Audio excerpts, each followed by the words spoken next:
Portanto, assim diz o Senhor Deus, porquanto estimas o teu coração como se for o coração de Deus. Por isso, eis que eu trarei sobre ti estrangeiros, e mais terríveis dentre as nações, os quais desembanharão a sua espada contra as formosuras da tua sabedoria, e mancharão o teu esplendor. Eles te farão descer à cova e morrerás de morte dos trespassados meios maus. Mas vemos aqui até aqui. Vemos que fala das riquezas, o coração elevou-se por causa disto. Vamos aqui, agora vamos saltar uns versículos e vamos ver que o profeta mais à frente diz algo. Vimos um principado, um homem, num reinado físico, que reina neste reino, e agora vemos uma linguagem para o mesmo lugar.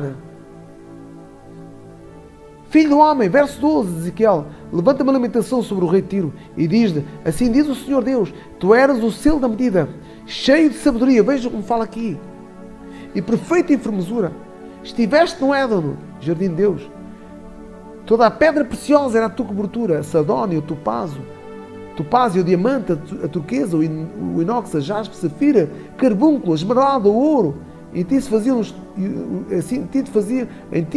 teus tambores, os teus pífaros no dia que foste criado, foram preparados. Começa aqui, olha que para bem, filho do homem, levanta uma lamentação contra o rei de Tiro. Um reinado, assim diz o Senhor Deus, tu eras o selo da medida. Vejam, era o expoente máximo, cheio de sabedoria e perfeita em formosura, o mais formoso, o mais belo. Estiveste no Éden, jardim de Deus, e toda a pedra preciosa era a tua cobertura.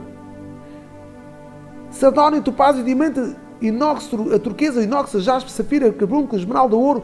Em ti se faziam os teus tambores, os teus pífaros. No dia que foste criado, foram preparados. Diz que era ele teciam sons. Tu eras querubim ungido para cobrir. E estabeleci no monte santo de Deus estavas.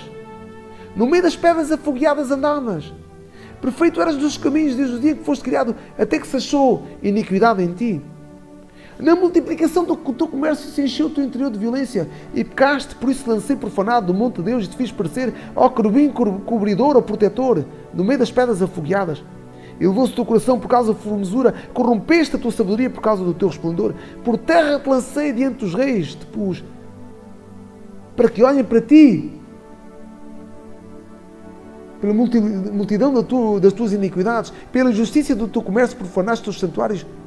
Eis pois que fiz sair do meio de ti um fogo que te consumiu e tornei em cinzas sobre a terra aos olhos de todos que te veem. Todos conhecem entre os povos, estão espantados de ti, com grande espanto te tornaste e nunca mais subsistirás. Vamos ver aqui uma coisa, uma palavra dada. Primeiro vemos que é um principado, um local físico, um governador, que príncipe é governador, significa principado, um governador que governa lá. E sobre esse governador havia uma influência, um rei de Tiro. Por que é que eu digo isso?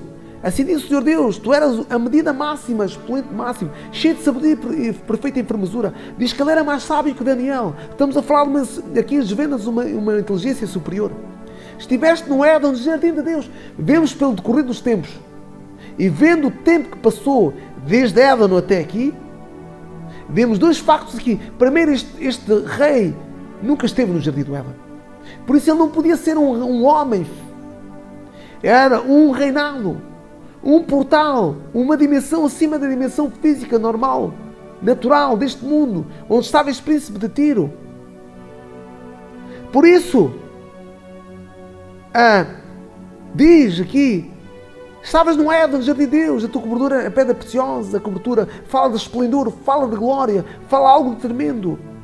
O mais perfeito, o mais sábio, uma criatura mais sábia, o expoente máximo de sabedoria, de inteligência, uma inteligência superior, não uma inteligência como nós dizemos, inteligência artificial, mas uma inteligência espiritual.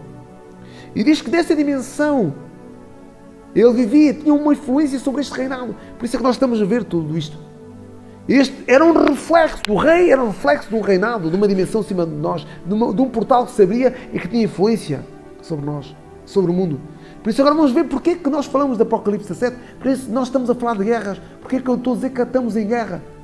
Venha comigo até Gênesis. Gênesis. Olha o que diz Gênesis.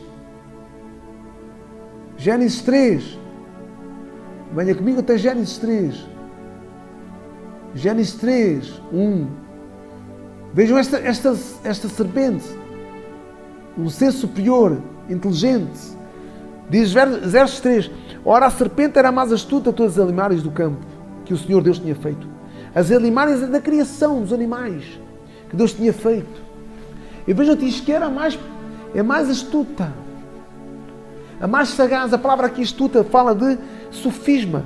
Fala da palavra que deriva da palavra filosofia. Sofismo. Sofia conhecimento para engano. Por isso vem a palavra filosofia, conhecimento ardiloso e enganoso. É de deriva a filosofia. Põe em causa tudo nesta nova era. Esta nova ideologia da filosofia põe tudo em causa. Embora há coisas que elas são subjetivas, há outras que não.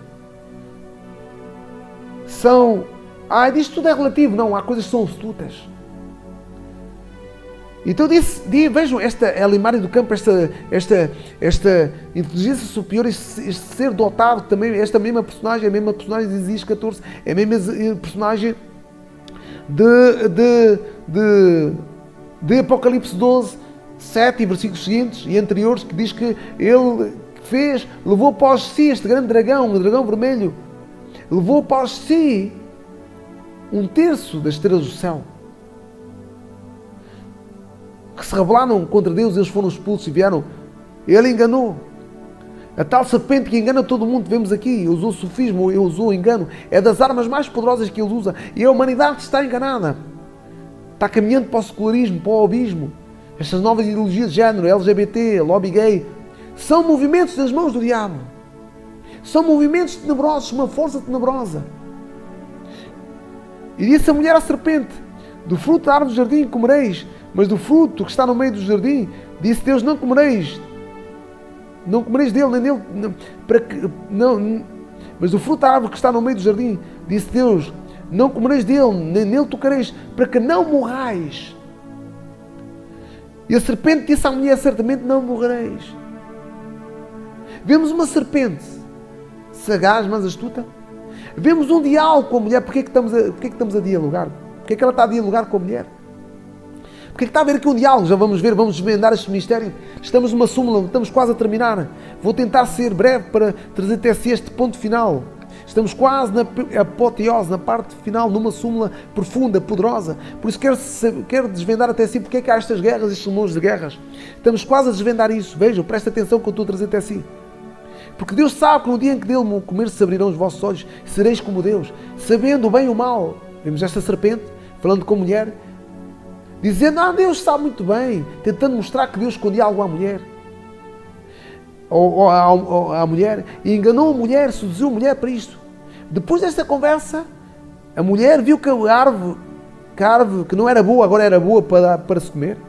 A árvore que não era agradável aos olhos, agora era agradável aos olhos. A árvore que não era desejável, agora era desejável para dar entendimento, e tomou o seu fruto, comeu, e deu também ao seu marido, comeu com ela. Tragédia, e eles comeram. E eles caíram. Então diz assim, ambos os olhos de ambos foram abertos e conheceram que estavam nus. E cozeram folhas de figueira e fizeram para si aventais. Esta nudez não tem a ver com a nudez física, é uma nudez interior. Interiormente eles estavam nus. Eles cometeram um acto de rebeldia contra a palavra de Deus. E por sua vez vemos que esta serpente seduziu a mulher. E seduzindo a mulher, ele primeiro usou a serpente, a imagem da serpente, já vamos ver, para chegar até a mulher. Depois usou a mulher, seduzida por essa imagem, contaminada por essa imagem, usou para contaminar o homem e seduzir o homem à rebeldia e à desobediência. Então foram abertos os olhos de ambos e conheceram que estavam nus e cozeram folhas de figueiras para si e fizeram aventais para si. E ouviram a voz do Senhor Deus que passeava no jardim. Pela variação do dia, esconderam-se Adão e a sua mulher da presença do Senhor Deus entre as árvores do jardim. Vejam aqui que como ele se escondeu entre as árvores do jardim. A sua presença já não era mais aprazível. Antes era agradável, era aprazível, agora já não era aprazível. Agora era temida. Tinham medo, algo aconteceu, algo mudou. Que eles viam Deus de uma forma diferente. Chamou o Senhor Deus e disse: Adão, onde estás? E ele disse: ouvi a tua voz no jardim e temi porque estava nu e escondi-me. Disse: porquê te mostrou que estavas nu? Comeste tu da árvore que eu te ordenei que não comesses? Então a seguir vem a sentença e o juízo. Então disse Deus à mulher. Então disse Adão, a mulher que me deste por companheira, ela me deu da árvore e comi. Vejam, não assumo a responsabilidade. O homem sempre fez isto, agora a culpa era Deus, criou a mulher. Olha, a mulher que tu fizeste, que me deste, olha, foi ela. E disse o Senhor Deus à mulher, por que fizeste isso?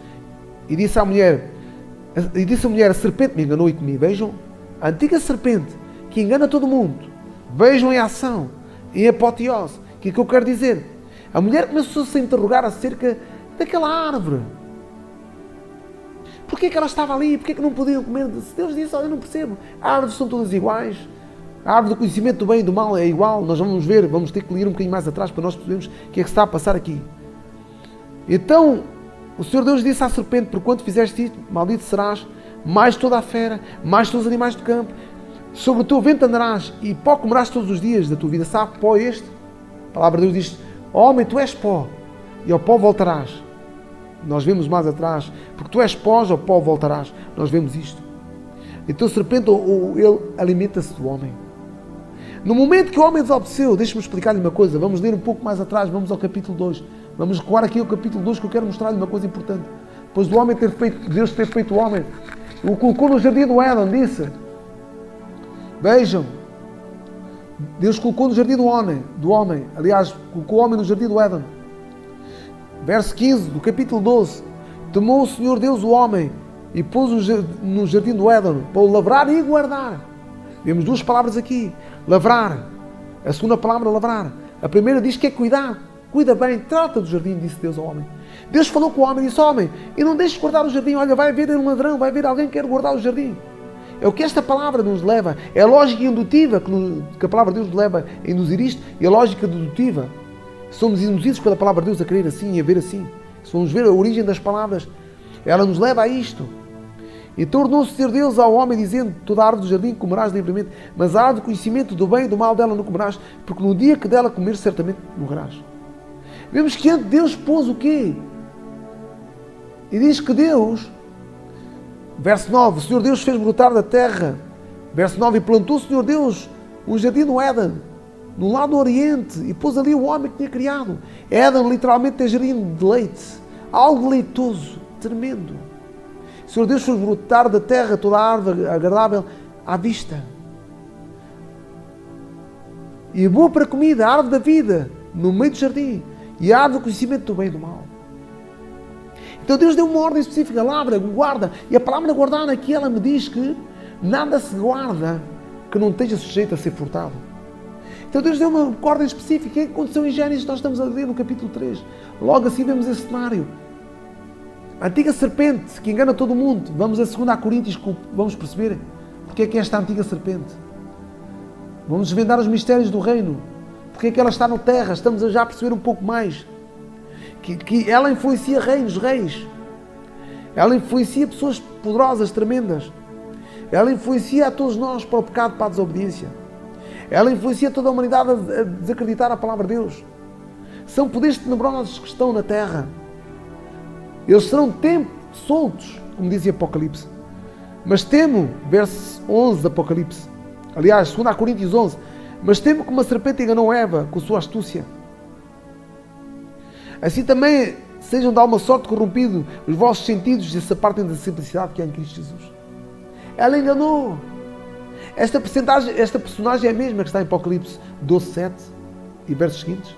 É a mesma que está em Ezequiel 28. É a mesma que está em Isaías 14. É a mesma que está em Gênesis. Que fez cair o homem.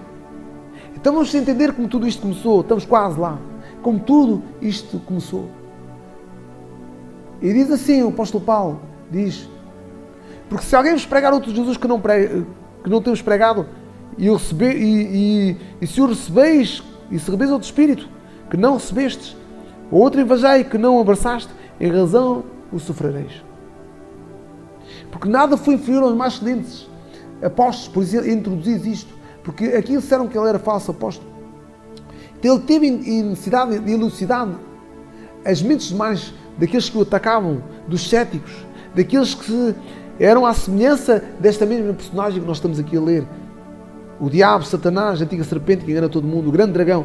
Mas diz no verso 12, mas eu faço isto para cortar a ocasião dos que buscam a ocasião, a fim que naquilo que se gloriam sejam achados assim como nós. Porque tais falsos apóstolos são obreiros fraudulentos, transfigurantes e apóstolos de Cristo. Há uma transfiguração. A palavra transfigurar significa mudar, disfarçar, camuflar-se, mudar de aparência para enganar. E não é maravilha, porque o próprio Satanás se transfigura em anjos de luz. Vemos um animal, o camaleão, que faz isso. Ele, conforme o habitat, ele se transfigura para se vender dos inimigos.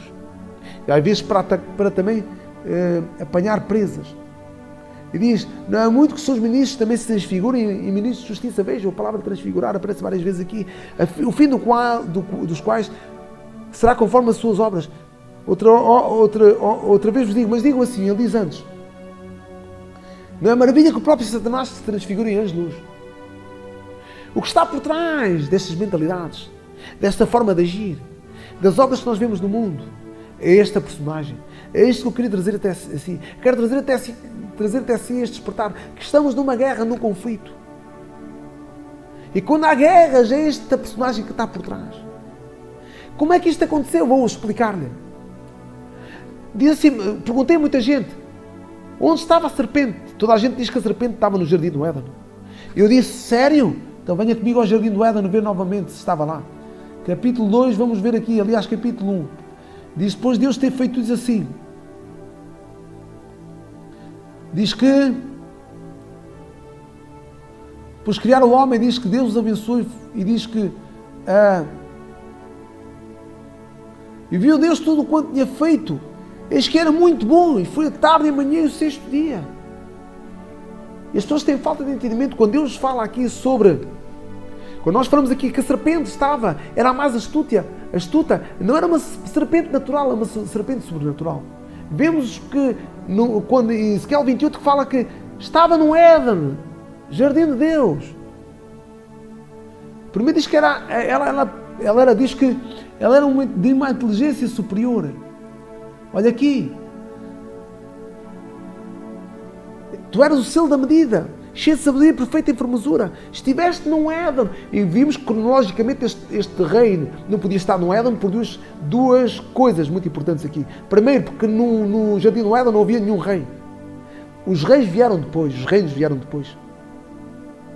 Vieram muito depois. Segundo, vemos que pelo tempo que decorreu, ele não podia estar também lá fisicamente.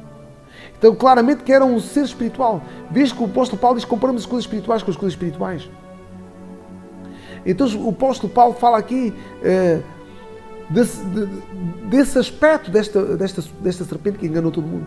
Então, quem era esta personagem que estava no Éden? Era Lúcifer, anjo de luz.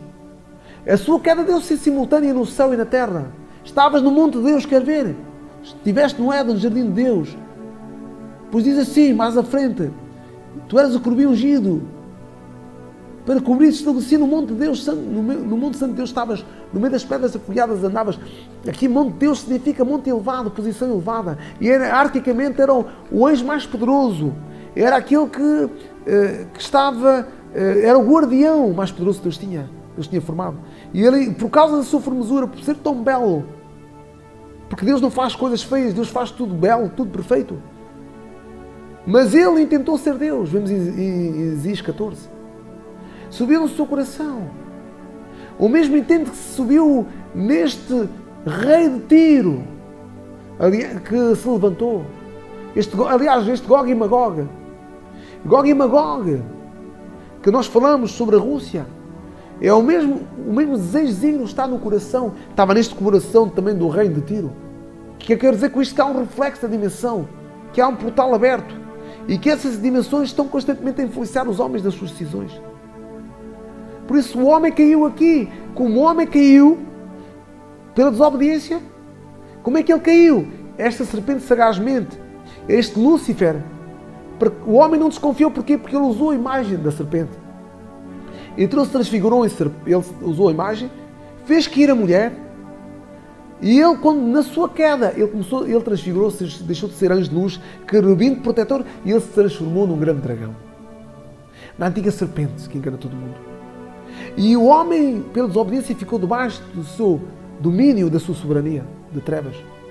Visto que Jesus disse que ele era o pai da mentira.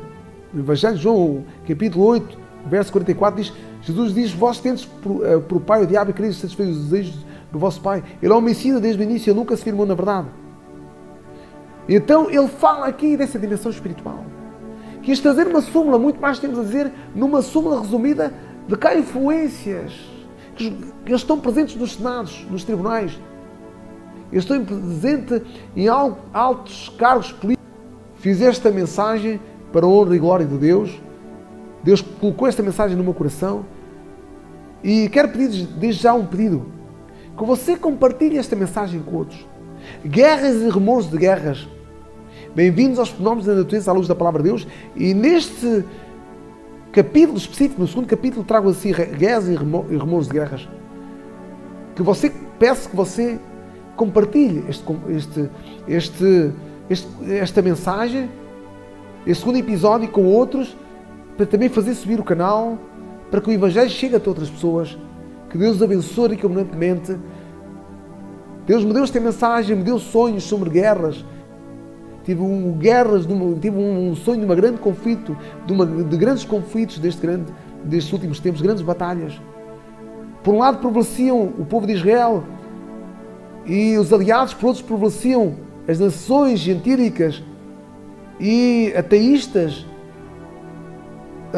e os povos e as nações árabes contra Israel. E havia grande guerra, grande conflito. Foi um sonho tremendo. Outro sonho que eu tive, vi bombas a cair, bombas atómicas, conflito atómico, mísseis, como aí mísseis intercontinentais, vi uma série de coisas, angústia, vários fenómenos da natureza, cataclismos têm vindo. Compartilhe esta mensagem. Esta mensagem não visa pôr medo às pessoas, mas anunciar a vinda de Jesus, que está próximo. Que Deus abençoe abundantemente, que Deus faça engrandecer o seu nome através desta mensagem, para a sua honra e glória no nome de Jesus. Muito obrigado, que Deus os abençoe. Um grande abraço nos vossos corações, que Deus os abençoe. Obrigado.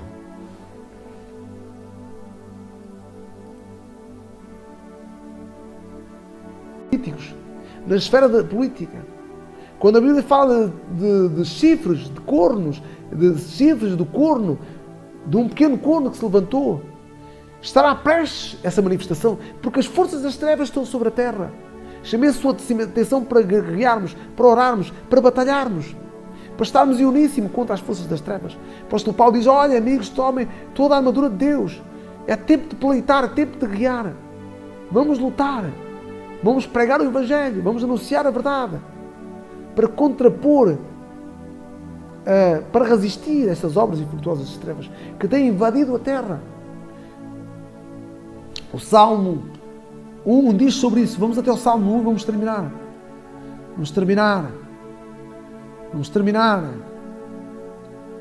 Salmo 1 diz o seguinte, quer ver? Fala desta ascensão a nível mundial dos povos, das nações. Estão-se a reunir contra Deus. Salmo 2. Olhem, porque se amunitam os gentios e os povos imaginam coisas vãs. Os reis da terra se levantam e os governos consultam juntamente contra o Senhor e contra o seu ungido, dizendo: rompamos as suas ataduras, sacudamos as suas cordas. Aquele que habita nos céus se rirá, o Senhor zombará deles, então se falará na sua ira e no seu furor os turbará. Vejam só o que diz: eu porém ungi o meu rei sobre o meu santo monte. Sobre o monte Sião, ungi o meu rei, proclamei um decreto, o Senhor me disse: tu és o meu filho, eu hoje te serei, pede-me e terei os gentios por herança, e o fim da terra, e fiz da terra por possessão. Tu esmigalharás como uma vara de ferro, tu os espedaçarás como um vaso oleiro. Agora, pois, ó reis, sede prudente, deixai-vos instruir os juízes da terra, servi ao Senhor com temor, alegrai-vos com temor, beijai o filho, para que não se ire, e apressais no caminho, quando em breve se acender a sua ira. Bem-aventurados todos aqueles que nele confiam. A ira do cordeiro, das 7 taças de ira. Deus, iremos falar mais algumas coisas em termos de pormenor, um pormenor ou outro, iremos falar mais detalhadamente, mas não tivemos tempo, tive de trazer uma súmula. Porque é que há uma influência, há um portal que tem um domínio que influencia os homens. As leis dos tribunais, os nossos governantes, não é por acaso que eles dizem que são reptilianos, que eles estão ligados a alienígenas. São tudo manifestações malignas das trevas, o poder das trevas. Eles têm as suas influências, têm os seus governantes, eles têm os seus representantes na sede da ONU, etc. Que segundo eruditos dizem que é a sede do anticristo. Eles irão eleger um governante, irão escolher um governante para o mundo. Tenham atenção que numa nação, agora que nós vimos nestes conflitos, está a nascer alguém, a ressurgir alguém em preeminência, que está a se evidenciar, alguém que consegue fazer arrebatar os senados. Nós vemos a nível mundial, eu vi alguém, um governante, que fez levantar, ele arrebata massas. E é da linhagem de Israel. Então o anticristo será ali do Médio Oriente que ele surgirá. Será alguém ligado a Israel. Será um príncipe. Muitas pessoas dizem que poderá ser um príncipe, alguém ligado ao Islão. Mas poderá, nessa ótica, poderá acontecer, mas provavelmente será alguém muito ligado a Israel. E Hitler era alguém com ascendência judaica. A sua mãe era judia. E muitas outras coisas estão a acontecer no mundo, só para dizer que há influências, que há poderes tenebrosos. Temos que orar, temos que ser sábios. Temos que pregar o Evangelho. Meus amados, obrigado por este momento. Irei, se Deus quiser, trazer até si mais pormenores, mais detalhes acerca destes conflitos, acerca de tudo que começou, esta queda. Por isso o diabo está irado, ele está irado, está a mostrar que está irado, por isso ele está a levantar esta carnificina. E aqui, esta nação Gog e Magog, de Ezequiel 38, é a nação que está a ser levantada, que tem no seu coração levantar-se contra nações inocentes, que não têm ferrolhos, não têm fortificações. E está a acontecer isto no nosso tempo, debaixo dos nossos olhos. As profecias estão-se a cumprir debaixo dos nossos olhos. Um grande abraço, obrigado pelo seu momento, obrigado por este tempo que dispensou. Se for relevante esta mensagem, este conteúdo, compartilhe com outros. Trouxe até si os fenómenos da natureza à luz da palavra de Deus. O segundo episódio, guerras e rumores de guerras, a sua origem.